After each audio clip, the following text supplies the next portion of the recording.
Welcome back to my podcast, The Low Voice. I'm so glad you're here. Have you ever caught yourself thinking, if only I had that job, that house, or that life, things would be so much better? You're not alone. This thought process is so common, it's become a cliche. The grass is greener on the other side. But what if this isn't true? What if the key to happiness is learning to see the beauty in your own grass? Today, we're diving deep into why we feel this way and how we can change our perspective. The phrase, the grass is greener on the other side, has been around for centuries. It reflects an inherent human tendency to romanticize what we don't have. This longing stems from our survival instincts, constantly seeking improvement to ensure a better life. But in a modern context, this often creates dissatisfaction rather than fulfillment. Think about the last time you scrolled through social media.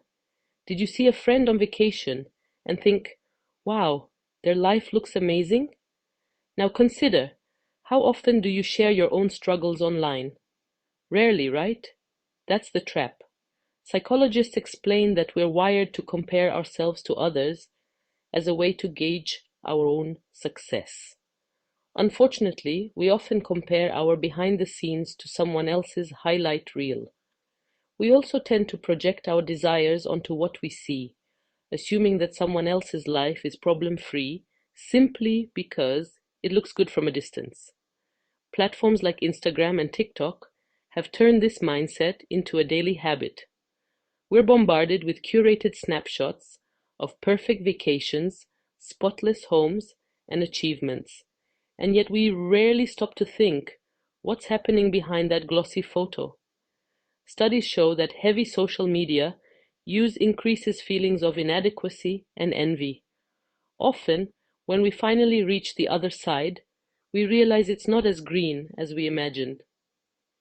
Think of a postcard you've received. It shows a stunning beach at sunset.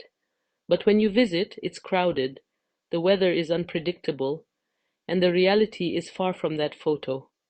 Life works in the same way.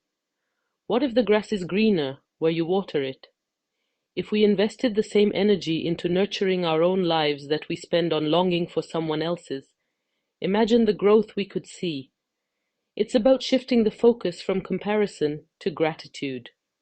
Here are a few ideas to start. Practice gratitude daily by writing down 3 things you're thankful for.